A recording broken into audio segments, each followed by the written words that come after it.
현물 ETF가 드디어 승인됐습니다. 앞으로 어떻게 될지 영상 이것만 보시면 됩니다.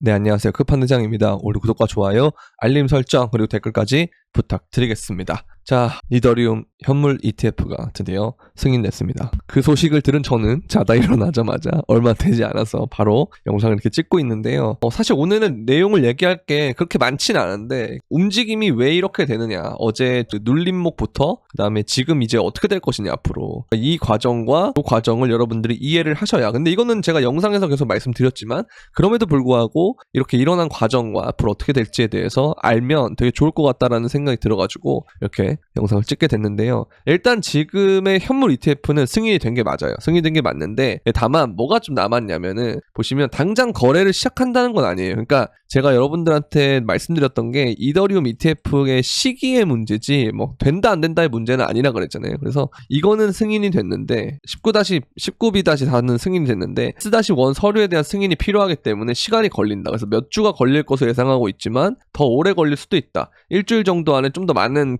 데이터와 소식이나 자료들이 나와야 된다라고 보시면 돼요. 그리고 이걸 자기는 여기에 추가할 거다 그러면서 비트코인 ETF는 최소 90일 이상이 걸렸다, 이렇게 이제 얘기를 하고 있거든요. 그렇죠? 그러면서 바네크는 이 현물 ETF S-1 수정안을 바로 제출해버렸어요. 그러면서 바네크는 시간을 낭비하지 않는다, 속도전으로 갈 거다, 뭐 이런 얘기를 하는데요. 제가 여기서 여러분들한테 말씀드리고 싶은 건 뭐냐면, 제가 여러분들한테 그 얘기를 드렸었습니다. 어떤 얘기 드렸냐, 처음에 우리가 ETF가 승인됐다라고 가짜 그 소식이 나왔다가 급등을 했는데 가짜인 게 판명 나고 갑자기 딱 눌림목이 있고 그 다음에 횡보한 다음에 자리를 안 주고 올라갔잖아요. 어디까지? 이더리움 비트코인 ETF가 정말 승인되고 거래되는 그날까지, 여기까지 이제 올랐죠. 지금 저는 그거랑 똑같이 보고 있어요. 그래서 눌림이 오늘 소식 이전에 왔기 때문에 이 눌림이 먼저 왔고, 이 급등, 여기서 현물 ETF 가능성 75% 됐다, 급등, 눌렸다, 그 다음에 이제 승인이 났는데 별 움직임이 없어 보이지만 이제부터 시작이에요. 저는 그렇게 생각하거든요. 그래서 제가 어제 영상에서도 이게 이렇게 급등을 했으면 이런 식으로 주다가 갈 것 같다라는 말씀을 드렸는데, 이 차트 그대로 간다고 보시면 될 것 같습니다. 일단은 추가로 변동사항이 생기면 제가 업데이트를 할 건데 영상에서, 일단 지금까지는 이게 맞다고 보고요. 그래서 여러분들은 제가 무슨 말씀 드렸냐, 눌림목이 온다면 그때 여러분들은 이더 계열과 그 다음에 솔라나 계열을 봐야 된다라는 말씀을 드렸잖아요. 자, 근데 보시면 그 승인이 나니까 솔라나 반응을 하고 있고, 그 다음에 어제부터 시작해서 이클, 아비트럼, 블러, 에이브, 이더리움, 폴리곤, 이거 싹 다 이더리움 계열이거든요. 그러니까 이런 애들이 지금 잘 오르고 있다, 그렇게 보시면 되겠고요. 이 부분이 지금 되게 중요한 거. 그리고 이더리움 계열이 오르다 보니까 뭐가 떨어지고 있냐, 도미넌스가 지금 엄청나게 떨어지고 있는데, 이게 지금 제가 여러분들한테 여기서 이렇게 올랐다가 돌파 시도했는데 꺾였잖아요. 근데 이게 만약에 이렇게 급락을 하게 되면 그때는 이렇게 더블탑 형태가 돼가지고 이런 식으로 가다가 팍 떨어지는 그런 형태가 될 거다라는 그런 말씀을 드렸는데, 이 부분이 지금 이대로 가고 있는 것 같아요. 그래서 본격적으로 시장이 시작될 것 같다라는 생각이 들고, 항상 알트장의 서막은 이더리움이 먼저 올랐습니다. 그 다음에 다른 알트들로 순환이 도는 거거든요. 그러니까 이게 여러분들 주식으로 말하면 테마주들이 막 돌고 하는 게 그런 느낌으로 보시면 돼요. 자, 그리고 고래들이 이제 움직이고 있는데, 코인베이스 기간에서는 몇 분 만에 2천만 달러 이상의 이더리움을 새로운 지갑으로 이체했다. 그러니까 개인 지갑으로 보내는 거예요, 새로운 지갑으로. 그래서 이거 보면은 1억 1200만 달러에 3만 이더리움을 구매하거나 이동했다. 이거예요. 이제 시작됐습니다. 제가 이더리움 저평가라고 그렇게 말씀드렸는데 안 사신 분들은 반성하세요. 농담입니다. 안 살 수도 있죠. 이제부터 잘하면 되지. 그죠? 자, 그리고 알트 시즌, 이것도 제가 몇 번 가져왔던 자료인데요. 이제 여기서 리테스트가 끝나고, 축적과 상승 리테스트 끝나고 이거 뚫으면 우주로 가자, 이게 될 수가 있다. 그래서 알트코인 기대해보자, 이렇게 보시면 되고, 그 다음에 이것도 마찬가지로 알트 시즌을 얘기하는 그런 차트고요. 그 다음에 이것도 마찬가지, 이렇게 진짜 메인 알트장이 오기까지 뭐가 켜졌다? 초록색이 켜졌다. 근데 이거는 2달 차트이기 때문에 이거는 보통 6월까지 전개될 가능성이 좀 있어요. 그래서 좀 변동이 될 가능성은 있을 수도 있으나, 그럼에도 불구하고 여러분들, 우리는 지금 구간은 예측하는 게 더 좋을 수 있어요. 제가 그 눌림목 때는 대응이 좋다라고 말씀드렸는데 이제는 예측이 좋을 수 있어요. 왜냐면 추세가 바뀌었기 때문에. 그래서 이 부분은 여러분들이 제가 그런 말씀 드렸죠. 어차피 ETF는 시간의 문제지 된다 안 된다의 문제가 아니다. 됐잖아요. 언제 되냐가 문제다. 그것처럼 어차피 된다고 생각하고 눌리면 다 기회라고 생각해라. 그게 맞잖아요, 지금도. 그죠? 그러니까 이렇게 우리가 어느 정도 예상을 해놓고 지금은 투자를 하는 것이 좀 더 효율적이고 효과적이다라고 말씀을 드리고 싶습니다. 아시겠죠? 그래서 이더리움 현물 ETF가 7월에서 8월 달에 거래 시작 가능성이 높다 이러면 정말 진짜 그때까지 얘가 이때처럼 이때 이제 채우고 올라갔듯이 이제 일봉으로 보면 보이는데 요게 이제 언제냐면은 10월 16일이에요. 작년 10월 16일. 이때부터 1월 11일까지 계속 올랐잖아요. 그죠? 비트코인이. 어쨌든 저점을 계속 높이면서 올랐으니까. 그러면 한 3개월 동안 올랐다고 볼 수가 있거든요. 3개월 조금 못 미치게 올랐으니까. 3개월 정도 올랐다라고 치면 지금 보면은 7, 8, 딱 8월이죠. 그렇죠? 그러면은 뭐 8월 중순이나 뭐 이 정도까지는 갈 수 있다라는 건데 이게 조금 여러분들이 긍정적으로 볼 게 뭐냐면 그 점점 얘가 올라갈 때 되면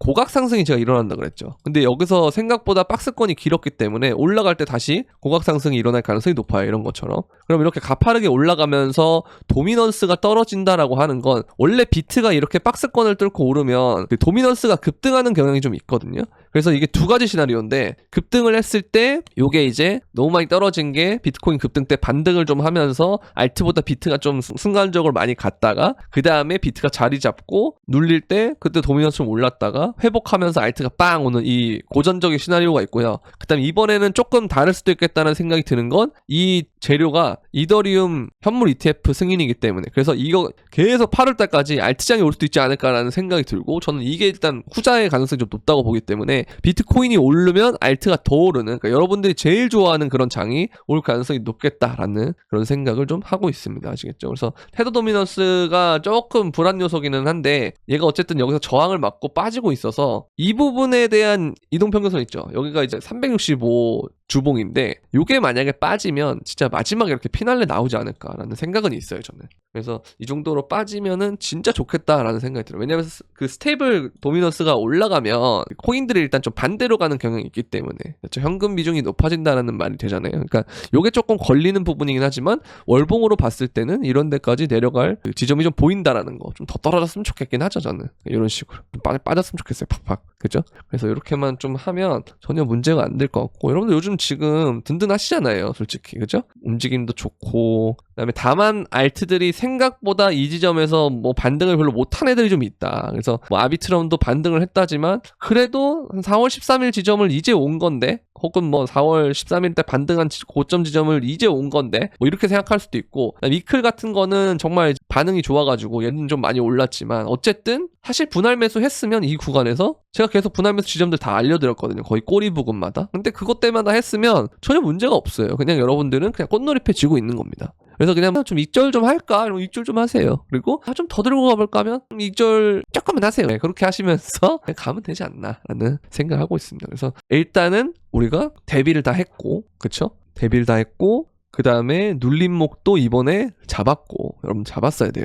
그리고 ETF가 저는 좀 미뤄졌으면 좋겠다 생각했는데 근데 뭐 나름 이 시나리오도 나쁘지 않다고 보는 게 이 S-1을 늦게 승인하면 돼요. 그러면 그 기대감으로 작년 10월처럼 올릴 수 있거든요. 아까 말씀드렸던 그 차트 움직임처럼. 그래서 그렇게 되면은 알트장이 빨리 오고 좋죠. 그럴 수 있겠죠. 그래서 이 부분들 여러분들 생각해 보시면 되고 다만 이게 좀 주의할 점은 뭐냐면 저 시나리오로 갔을 때 만약에 정말 이더리움 ETF가 거래가 되잖아요. 그러면 이제는 이걸 빌어야 돼요. 그러니까 1월 달에 우리가 올해 1월 달에 승인되고 이렇게 눌렸잖아요. 그러니까 이거 한번 거쳐간 다음에 다시 이게 나와주고 피날레가 되면 우리는 원하는 바를 이룰 수가 있는데 이제 그게 아니면 조금 그 거래일이 고점일 수가 있어요. 왜냐면 우리가 2021년에도 선물 ETF 승인되고 거래 시작하는 게 10월 달이었는데 이때가 이제 11월 달에 고점 나왔잖아요. 그것처럼 좀 피날레 재료가 될 가능성도 있다. 네, 요게 조금 여러분들이 생각해둬야 될 것 같고요. 그래서 막 정말 금리 인하가 9월 달에 일단 예정이 돼 있기 때문에 그래서 저는 좀 밀어줘야 된다고 봐요. 계속. 아까 말씀드린 것처럼 그래야 우리한테 좋은 거고 근데 만약에 정말 빠르게 장이 끝난다라고 가정을 하면 이제 한 8월까지 ETF 거래 시작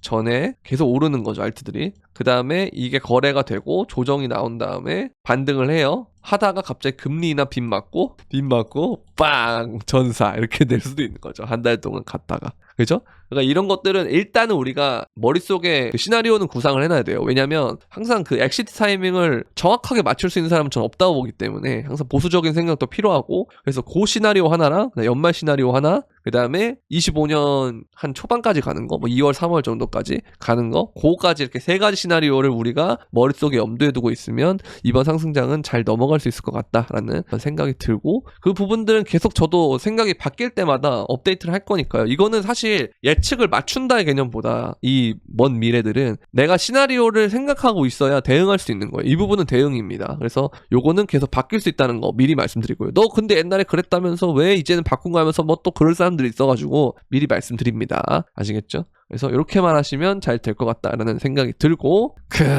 이제 또 멤버십 앞 광고를 또 시작해 보도록 하겠습니다. 이 부분만 되면 또 끄는 분들이 있어요 또. 근데 어쨌든 멤버십에 오시면 이렇게 그냥 코인 종목들만 얘기한 거와 달리 구체적인 진입가, 목표가, 손절가를 제공을 해드리고요. 아비트럼 잘 가고 있죠? 타겟 갖고, 그 다음에 또 눌림목 때 잘 탔고, 폴리곤 같은 것들, 그리고 이 스페이스아이드나 뭐 이런 것들 보면은 여러분들 블러도 그렇고 이더리움 뭐 이렇게 다 타겟을 갔단 말이에요. 그래서 얘는 지금 계속 들고 있는 거죠. 400만 원대에 사가지고. 그렇죠? 그래서 625만 원, 800만 원, 1200달러 이렇게 2차, 3차, 4차 타겟을 해놨는데 가주기를 기원하고, 여러분들이 구체적인 타점, 그리고 매매 전략, 그리고 내 포트폴리오에 대한 점검, 그 다음에 내 매수 매도의 성향에 대해서 점검, 이런 것들에 대해서 좀 구체적으로 영상보다도 더 많은 케어를 받고 싶다 하시는 분들은 멤버십에 오시면 되는데요. 유튜브 멤버십에 가입을 하신 뒤에 유튜브 커뮤니티에 들어오시면 멤버십 전용 커뮤니티에 이 텔레그램 브리핑방 주소와 그 다음에 카톡방, 소톡방이거든요. 그 두 가지 주소를 모두 들어오시면 되는데, 들어올 때 여러분들 유튜브 닉네임과 동일하게 해서 입장해 주시면 감사하겠습니다. 자, 그리고 현물과 다르게 선물만 하는 선물방이 따로 있는데요. 선물방은 요번에 딱 한번 손절이 났는데, 그리고 마지막 손절 났던 게 한참 전이거든요. 보면은 요때 5월 8일 이후에 요번에 딱 한번 손절 나고 나머지는 다 익절이에요. 계속 이 초록색깔 체크 표시가 익절이고, 선물방도 마찬가지로 요즘에 그 움직임이 되게 어렵다 하시는 분들은 선물방에 들어오시면 도움이 되는데요. 선물방도 마찬가지로 포지션, 진입가, 목표가, 손절가 이렇게 제공이 되기 때문에 도움이 많이 될 거라고 생각을 하고요. 도움이 될 것 같다라고 생각하시는 분들은 영상 설명란에 있는 선물방 가입 신청 링크를 통해서 문의를 주시면 되고, 오늘 영상은 여기까지 하도록 하고요. 시간이 되면 또 오후에 영상을 찍도록 하겠습니다. 이제 벌써 금요일이 됐네요, 여러분들. 그죠? 주말까지 잘 보내시고 저는 다음에 또 찾아뵙도록 하겠습니다. 도움이 되셨다면 구독, 좋아요, 알림 설정 다 해야지, 이 정도면. 그죠? 도움이 얼마나 됐겠어? 주변에도 막 팍팍팍 알려드리는 거 저 미션 드렸죠, 여러분들한테. 그 사람들한테 적어도 3명, 4명, 5명, 10명 뭐 그렇게 짝짝짝짝 홍보해 주셔라. 어차피 코인 할 거면 그냥 얘 봐. 너 요즘 코인으로 돈 벌었다며? 너 요즘 코인 잘 되고 있다며? 너 왜 뭐 보고 공부했어? 나? 판대장이고 있어. 알려줘야 되나 하다가 마지못해 그 끝판대장이라고 있어. 근데 요즘 보는데 잘 맞더라. 도움이 좀 되는 것 같더라. 근데 뭐 유튜브 볼 필요 있냐? 하면 오히려 보거든요. 그래서 이런 식으로 여러분들이 영업을 또 제가 시원하게 맡겨보도록 하겠습니다. 아시겠죠? 제가 구독자 요즘에 제가 얼마 전에 36,000을 돌파했기 때문에 저는 10만까지 찍고 싶어요. 그런데 그러려면 저만 노력해서 되는 게 아니고, 물론 제가 영상을 잘 만들고 많이 올리고 컨텐츠를 많이 퀄리티 있게 만들면 되겠죠. 근데 그것보다도 저와 여러분들 간의 그런 끈끈한 노력으로, 그렇죠? 일어났으면 좋겠다 라는 생각이 들면서 여러분들의 노력을 좀 구걸해 보도록 하겠습니다. 오늘은 여기까지. 그럼 안녕.